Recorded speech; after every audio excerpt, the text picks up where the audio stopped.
blaming will give them excuses and allow them to stay where they are. Because when you blame something, you actually are admitting that this is outside of my control, right? And I can do nothing about this thing. I can't do anything to change my situation. Hello and welcome to A Teen's Perspective. I'm your host, Dr. RJ, and today I have a very good topic to share with you. It's something that if you work on this little thing with your child, then you're going to see a massive, massive change. Now, this little thing may seem like, oh, RJ, I already do that. I already talk about that. But I'm telling you now, if you haven't seen a major change, then you're not doing it the right way. And I'm going to share some of that with you today. Now, before I give you all of the good information that I love to share with you, I'm going to ask you to please subscribe to this channel, whether it's YouTube or maybe you're listening on my podcast. It's very important that I share as much as I know with you guys so it can help your child reach their full potential. Now, back to the question at hand, like, RJ, what is this little thing that has a major, major change in my child? Before I tell you what that is, I must tell you that I have the hardest question that I get routinely. I'm like, literally everywhere I go, when someone finds out that I'm a life coach, I always get this very tough question. And the question is, what is a life coach? Like, what do you guys do? Now, answering what is a life coach is pretty easy. I always give an analogy. Hey, just like, whatever sport your child plays, they have a coach. Why do they have a coach? It's because the coach is going to help them see the blind spots. It's going to help them see the different strategies that are out there for them. It's going to train them on certain things so that they all can win. They're going to reach a goal. Life coaching is the same way. My job is to train teenagers, young adults, preteens as well. We train them. And then we help them to recognize blind spots that's going to prevent them from accomplishing their goal, these obstacles they must overcome. So we help them with these things. But honestly, that actually minimizes what we actually do. So when someone asks me, like, RJ, what do you do? I can go on one end and tell them all kind of complicated things that I do. Like we set anchors and the importance of an anchor. How you should, break patterns. And then they're left like, what is he even talking about? Like, this sounds like weird. I don't even know what it is. So that's why it's a hard question. But then if I give you something real quick, like, oh, we want to just help your child accomplish their goals, you're like, well, what is that, right? So it's a very, very tough question because we do a lot of things. Now, I do have a breakdown of some of that on my website. So if you visit drjackson.com/coaching, you will see this 3-step process I kind of organized to help parents kind of understand what we do. There's like a first step, and that's really uncovering limiting beliefs, fears, doubts. That's important for any child who wants to accomplish anything in life. Because as we know, these limiting beliefs will hold us back. The fear will hold us back. Doubts in themselves will hold you back. So we have to address that first. And then you'll see step 2, we really get into like this idea of brainstorming and researching and goal setting. The mistake that a lot of people make, and oftentimes as parents, we make the same mistake, is that if the child ever tells us something that they want, we usually give our own opinion, which is sometimes not a good thing. So if your child's like, hey, mom and dad, I want to be an influencer. And, for most parents out there, they're like, oh, that's nice, but let's talk about a real career. Like what's going to happen if you become an influencer and you don't make money? Or if that, platform gets shut down? Remember MySpace, right? So as parents, we can actually hurt, a child's momentum when they're excited about some kind of goal they want to achieve. But that's why it's important to have a coach, because we will not start at where a lot of parents start at, even if beyond the criticisms. Parents usually start at, okay, set the channel up. Let's, schedule a time each week for you to record. Because that's actually step 2 before you start any kind of a goal. And this goes for you too, parents. You don't ever start with the strategy. You don't start with brainstorming. Say you want to lose weight. You don't start researching how to lose weight. That's not where you start.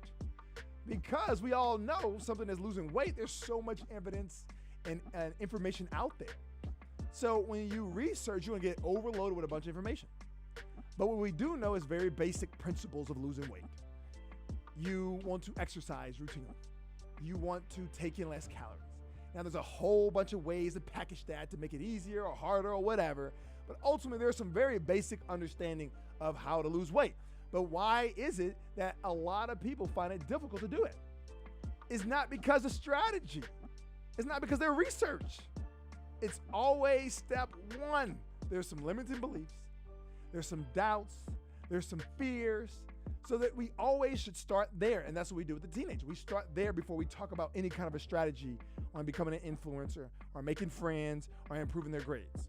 Now, you know step two, and then finally step three is where we collaborate. We teach them how to collaborate. As you know, any major Fortune 500 company, if you look at all the Fortune 500 companies out there, a lot of times it's collaboration, more times than not.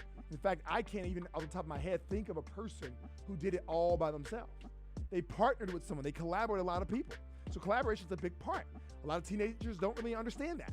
You know, they think it's just their friends, which in some cases, it's the worst people to collaborate with, right? So it's super important that we go into, collaboration, how to stay motivated. Because just because you are pursuing a goal, it doesn't mean that obstacles will not come and they will actually hurt your motivation. And to the point you may even give up. What we discovered is that most people who do not accomplish their goal is not because they couldn't have accomplished it. It's because they gave up. So motivation is a big part of it. I'm inspiring them. So this is a clear way of organizing some of the things that we do as coaches, but we do much more than that. Now back to the question at hand, what is the small thing that you can change that will have a massive change in your child? Because remember, a lot of things that we do, especially in my program, is we go for a full transformation. If you tell me there's a little change, that's not success to us. That may be success to you, but that's not success to me. I want a full transformation. And I'm going to tell you what that is. And that is blaming. Blaming. Who or what is your child blaming? When you understand the impact of blaming, you will understand why, once you stop doing it, will have a massive transformation. And this is not just for teenagers, people who's listening to me, all right? This is also for you. If you're watching me, you see me pointing. If you're not watching me, you're listening to me on my podcast, just know I'm pointing at the camera. This information I share, yes, I focus on teenagers, preteens, young adults, but I also work with parents. And the information doesn't change. So if I'm telling a child that blaming is hindering their success, well, I'm gonna tell you too, parents, blaming is hindering your success. So let's look at what we're blaming. So usually it's three categories. First is your child is blaming some event, something life just throws at you. They're blaming life. If you could think back just only a year ago, what do you think is the number one life event that received the most blames? And yes, you probably guessed it, the pandemic. Yes, that opened up a lot of opportunities for people to blame. And when you get in this blaming mindset, well, I didn't get this because of that. I mean, I heard it so much with the teenagers. It's like, hey, mom, you saw me. I was getting straight A's, but it's because of the pandemic. It's the reason why I don't have straight A's. It's the pandemic. It's the reason why I lost my motivation. I even hear parents tell me that. Oh, my child was great, but the pandemic caused them to lose their motivation. Now, if they blame themselves or they blame the pandemic or some other life event, then it's going to hinder them from taking action to accomplish their result. That's why blaming is not a good thing at all. Blaming will give them excuses and allow them to stay where they are. Because when you blame something, you actually are admitting that this is outside of my control, right? And I can do nothing about this thing. I can't do anything to change my situation. So that's why blaming is never a great thing. Now, it's not to say that a life event did not contribute to some of the difficulty. It's not to say that a life event didn't create an obstacle, right? But ultimately, if we just blame, then we're going to basically surrender. We're waving a white flag towards our goal. So life events is number one. Number two, you already know it, is blaming other people. All right, blaming other people. This one is easy. It's very easy to blame. If you actually think about it, you pay attention. I do this exercise very often because it's very natural to blame. It really is. It's just the way our society is set up. It's, we're human, so we're not perfect. So you catch yourself just blaming things. Like, why I don't have this is because of that person. Or sometimes it's God. Some people blame God, but we blame other people. I got a divorce. The reason why my child is not more respectful is because when they go to my ex-husband's house, he's so disrespectful there. So we're blaming. So what I'm going to encourage you to do is to catch yourself. Just catch it. Simply recognize when you're blaming. But I'm going to share with you, teenagers do this a lot. They really do. And even if you tell them not to blame, that's not enough. We need to do more. Now let's go to the final person to blame, or the final thing to blame, because we already said number one was an event. Some life event is why we're blaming. It's another person. Number two, somebody else. And number three, if you saw me pointing at the camera, if you're on my YouTube channel and if you're on my podcast, you don't see me, but just know that I'm taking my finger and I'm turning around to myself, because that's number three. They blame themselves. Now, to me, this is probably the most destructive. This creates this woe is me attitude, like something is wrong with me, poor me, I'm not good enough. This probably is the most damaging. Now, someone may say, like, wait a minute, I thought we should blame ourselves. When something doesn't go right, we should say it's our fault. With teenagers, I will tell you that's a slippery slope. In fact, I don't even like to use the word blaming, because blaming has power. The word itself has power. So if they're blaming themselves, most likely they're saying something is wrong with me, essentially. Like, it was my fault and nothing I can do to change it. That's very different than saying, what can I do to overcome this? Like, just say, for instance, I didn't study for my test and I failed.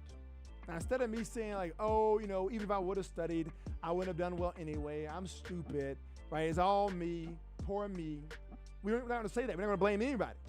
Okay, I didn't fail.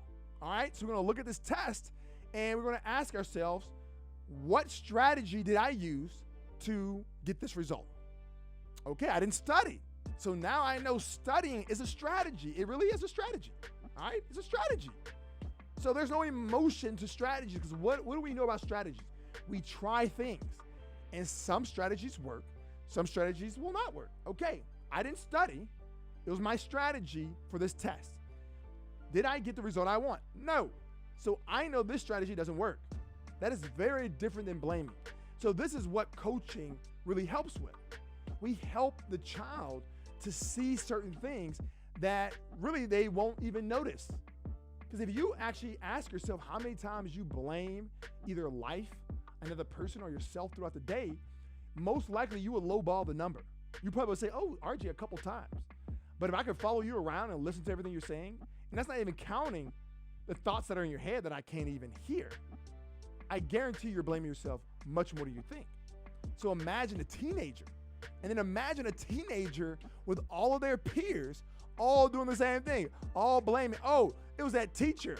That's the reason why we didn't do well on the test. The teacher's a terrible teacher, right? And then we know, once again, that holds them back. So parents, you have it. I've given you plenty of information of what you can do right now to help your child to get a massive change. If they could just stop blaming, everything else stays the same, right? Like everything else, they're disrespectful maybe, they don't have any friends, they have low confidence, maybe no motivation, like any complaint you have about your child. If they could simply just stop blaming themselves, imagine the transformation. And you don't even have to imagine, I can just tell you the transformation. Once we have completed step one with a child in our coaching program, we already see changes happen. And then when they start to stop blaming, stop complaining, change their mindset, they really just blossom. So this is very possible. And if you're interested in our help, definitely schedule a consultation at drrjjackson.com/coaching. But until next week, you guys pay attention to your blaming, pay attention to your child and how much they're blaming. Let's all take action so that we can end this blaming. And I'm looking forward to seeing you guys next week.